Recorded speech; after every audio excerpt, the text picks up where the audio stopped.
than a decade, CWM has facilitated the Partners in Mission, or PIM program, that sees the sharing of missiologically driven people to deepen partnership and mutual support between member churches and partner organizations as they carry out God's mission. The PIMs engage in a variety of services in the field, including pastoral ministry, theological education, and community development.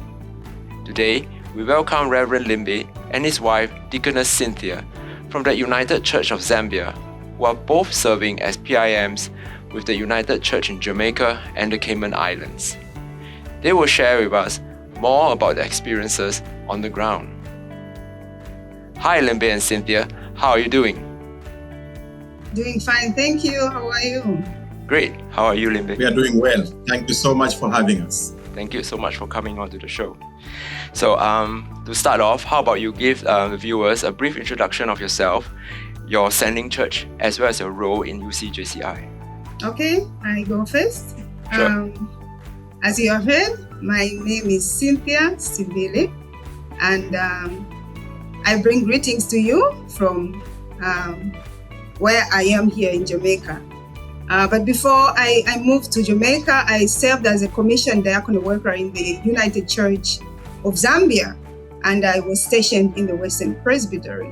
My role was to work with communities to provide pastoral care and support to vulnerable individuals in the community in collaboration with other organizations. And I also served as a lay leader, overseeing smaller congregations which are called preaching points under the supervision of a minister.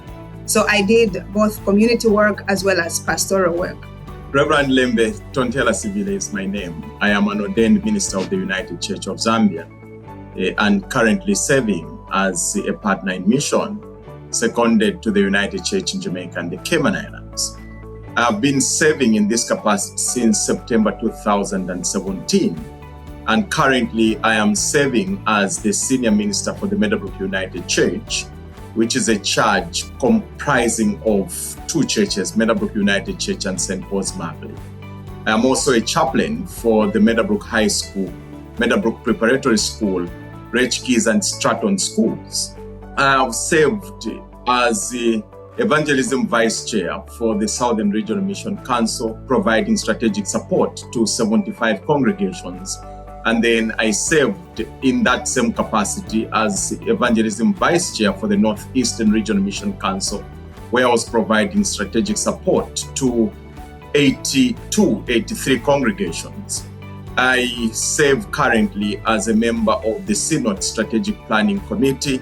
I serve as a member of the Synod Ministerial Formation Program, among other things. So it has been an exciting experience, and I'm glad that I'm here to share the experience. So as we all know, you guys are a couple. So how has your dynamic as a married couple helped you while engaging in your ministry in Jamaica? I serve under Lembe, who is the senior minister and is my supervisor. So being a couple as well as colleagues, it has helped us to work together and complement each other in ministry.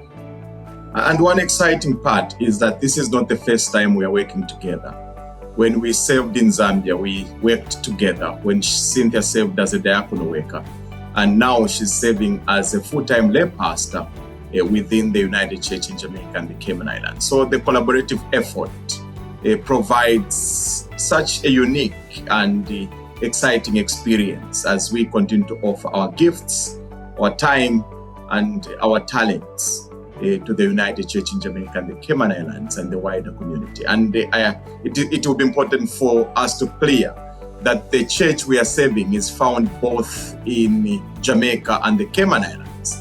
And Cynthia and I have had an opportunity to provide a pastoral ministry in both islands, Jamaica and the Cayman Islands. Can you tell us some of the challenges that both of you have encountered in Jamaica that you remember and is interesting? Personally, and of which when I speak, it affects us both. I only highlight one of the challenges which has been persistent during this period of our stay here in the mission. failed, and which has been the high cost of living. That has been the main challenge, and the rest are manageable, but that is one of those that I would like to highlight. I don't know about Lembe.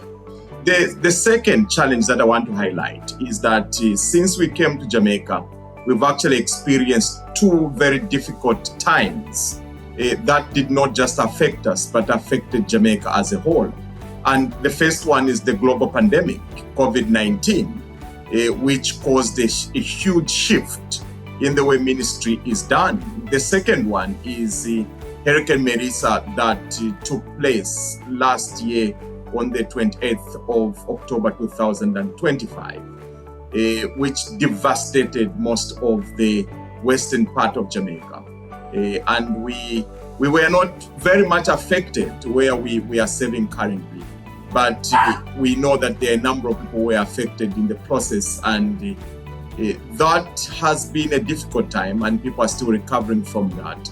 We are glad that in the midst of that challenge, we were able to provide support and accompaniment to our brothers and sisters who were affected by that hurricane in the western part of Jamaica. So in addition to the cost of living, I think those two experiences brought quite a challenge, which was also an opportunity to be able to see how we can adapt within the changing dynamics of mission and ministry.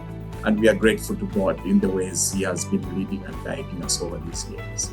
And since we came, we have experienced two hurricanes so far. The first one was in 2024, and which was Hurricane Beryl, but it wasn't as devastating as the one we had last year. So those are the two major challenges we can say that we have experienced so far since we came. So that has been quite an interesting history that you have in your missional journey since 2017. So for these past few years, could you tell us about what kind of learning experience that you have gained from serving in Jamaica that you can bring back to UCZ once your term finishes? One of the lessons that we've learned in Jamaica is the church is relatively small in comparison to the United Church of Zambia. And one of the things we've come to appreciate is that back home in the United Church of Zambia, we see that our lay people are pretty much more involved in the mission ministry and work of the church compared to here where we are. So for the most part, in Jamaica, ministry is pastor or minister centered and lay pastor centered. That is one thing that we've learned. I think it is when we go back home, the opportunities to celebrate that particular milestone and to be able to encourage people in as far as the lay ministry is concerned. The other aspect we've learned here is that in terms of leadership, we have quite a number of lay people who are serving in different portfolios. For instance, right now, the current serving General Secretary for the United Church in Jamaica and the Cayman Islands is a commissioned lay worker, Mrs. Rose Wedban. I think that is a milestone because one of the things is that the office of the General Secretary back home in Zambia is reserved for ordained ministers. So that is an incredible aspect. The Deputy General Secretaries, for instance, both Mrs. Rose Wedban, who ascended to become General Secretary, was the Deputy General Secretary here. She was a layperson, the Chair of Council, who can be compared to our Zambian context as bishop, which again, the office of the bishop is reserved for ordained ministers. Again, we have here in the council where we are serving a commissioned lay worker. So that is another thing. I think when we talk about the leadership of the church and celebration and the involvement of lay people in key leadership positions, it is something that I think we can learn from. The other thing is that ministry in Jamaica gives you an opportunity to be a pastor, not only for members of your congregation. For instance, in Zambia, funerals of non-members are not celebrated in the church. But in Jamaica, we celebrate and accompany people who are not even members of the church when they experience deaths in their families and weddings and stuff like that. So the Jamaican context gives us an opportunity to engage the wider community. And it is something that I think we can share with our people back home in terms of how we can be more an outward focused church and a more embracing church and not just focus our attention in serving the needs of the members of our church. Yeah, for me, I would say having the privilege of serving among the teams has been a valuable learning experience and exposure to different cultural traditions, and places where I've visited and I've learned something. But overall, I would say we are all one people. As Jamaican motto says, out of many, one people. So Jamaica is a mixture of cultures. And when I compare back home, we are Zambians, but of course we have different languages, over 72, and yet we are able to understand each other and relate with each other. So I have seen those similarities in terms of how the culture is here, though there are also differences that we could take with us and share with our people back home.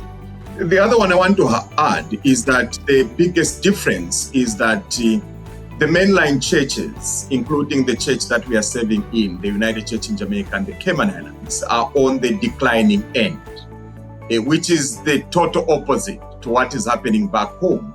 The United Church of Zambia is a fast-growing church, and that is totally the opposite of the United Church in Jamaica and the Cayman Islands. And this is why one of the opportunities that I've had is to be able to make a contribution in the field and ministry of evangelism, because really church growth is something that now, for the past few years since I've been here, has been the emphasis of the church to see how we can revitalize and energize and also just make sure that the church is enthused for mission and ministry.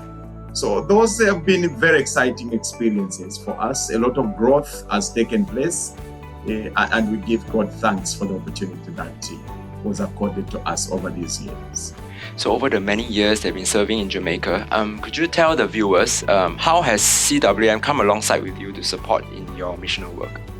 Well, like we talked about, one of the challenges that we have experienced in terms of the high cost of living, we appreciate that financial support aspect of it.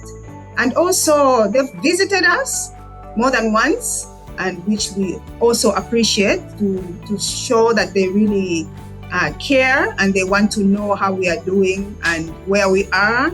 And that is very, very helpful. That has been very helpful to us in our ministry.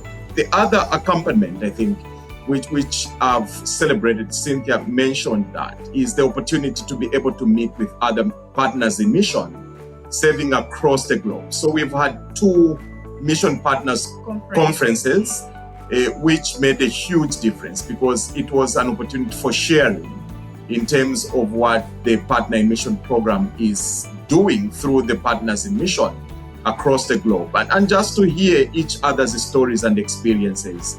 That for me has been an outstanding experience, because much as we've not served in other places, we've been able to sample how ministry looks like in other contexts through our friends who are serving in different contexts across the globe. So it has been an amazing experience. And just to add on what Lembe has said, the last conference we had was in Guyana, and 3/4 of us mission partners were Zambian. So it felt like home away from home. So we had a good time and we appreciate that. All right, we've come to the end of our conversation. Thank you for coming on to the show. On behalf of CWM, we wish you the best for the rest of your PIM term, and take care and stay safe. Thank you. See you. Goodbye. Thank you. Bye-bye. Thank you for having us. Bye. Bye. Take care. Bye-bye.